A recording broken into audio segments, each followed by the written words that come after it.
Bonjour à vous, chers et choisis de Jésus.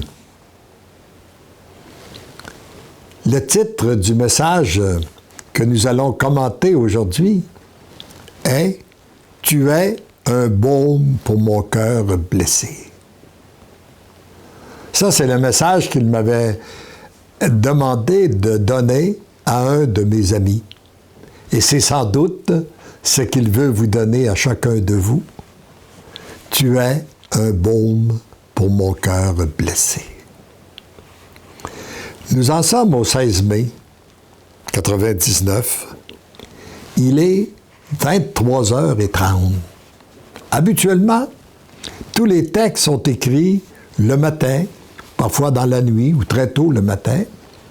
Moi, j'ai l'habitude d'aller dormir vers les 10h, 10h30 le soir, c'est-à-dire 20h, 22h, c'est-à-dire 22h30. Et là, il est 23h30. Je suis encore en prière.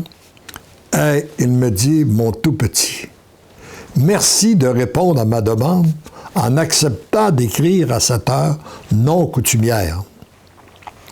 Je ne veux pas que tu te figes dans des habitudes ou des façons de faire. Car le Père, avec le Père, c'est toujours du nouveau et du renouveau continu. Nous, très souvent, nous nous figeons dans nos habitudes. Ah, j'ai telle habitude, voici de quelle façon je procède, etc., etc. Mais plus on laisse de la place à Dieu, il faut s'attendre à ce qu'il fait du nouveau et du renouveau continuellement. Il recrée, il vient parfaire sa création qu'il a commencée en nous. Alors, si je te demande d'écrire, c'est que je veux t'utiliser pour parler à quelqu'un qui est très près de mon cœur, que j'aime d'une façon privilégiée et qui me comble à l'infini. Tu sais qu'il s'agit de ton ami et le mien, G, avec qui tu as conversé au téléphone ce soir. Je veux lui dire ceci. G, toi qui es un fils bien-aimé du Père, selon mon cœur, depuis longtemps je t'ai choisi, je t'ai mis à part pour te combler d'une façon bien particulière. Que ce soit par tout ce que je t'ai enseigné en direct ou en t'utilisant pour rejoindre une multitude de cœurs dans l'invisible et aussi dans le visible. Il s'agit de quelqu'un qui était très priant et aussi qui n'a jamais hésité à témoigner de Dieu. Ce dont tu as été témoin ne représente qu'une infime portion de la réalité.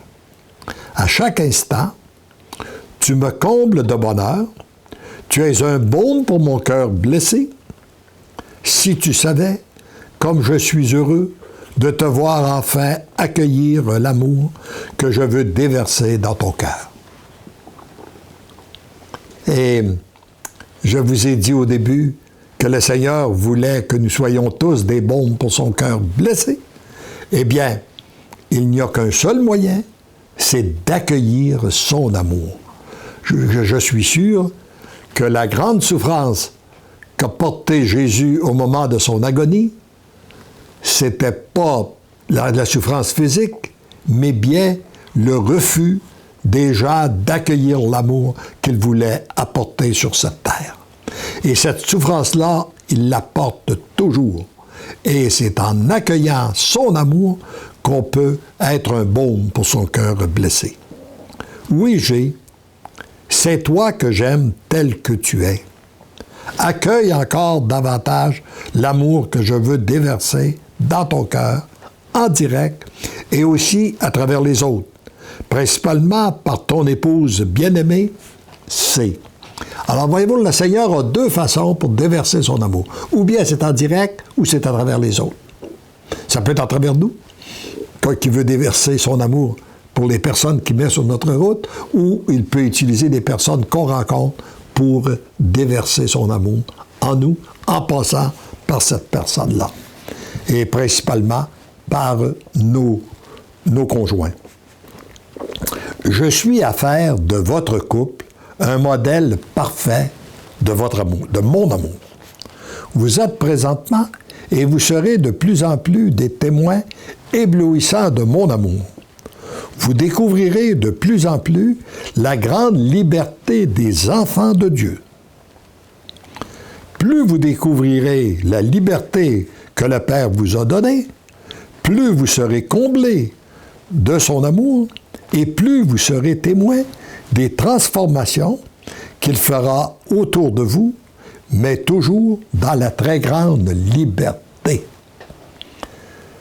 Souvent, le poids que nous portons, c'est lorsque nous voulons imposer notre volonté aux autres.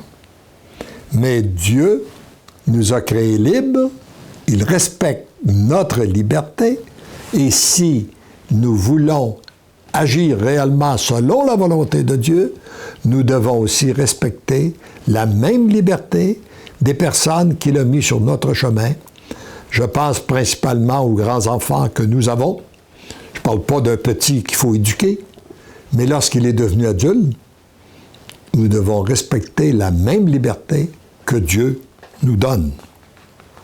Heureux et heureuse êtes-vous d'être aussi comblés et d'être toujours vêtus par le grand banquet qui vous attend, c'est-à-dire être ici vêtus pour le grand banquet qui vous attend bientôt à l'occasion de mon grand retour. Je brûle d'amour pour vous, en vous et à travers vous. Notre foi en tant que baptisés, elle est basée sur un Christ qui est ressuscité. Mais il nous a promis son retour, son grand retour dans la gloire, et nous sommes certainement très, très près de ce grand retour. Et là, il dit à ce couple, vous êtes déjà vêtus pour ce grand banquet qui vous attend pour mon grand retour. Tendrement et follement, je vous aime. Personnellement, toi, G, je t'aime. Personnellement, toi, C, je t'aime.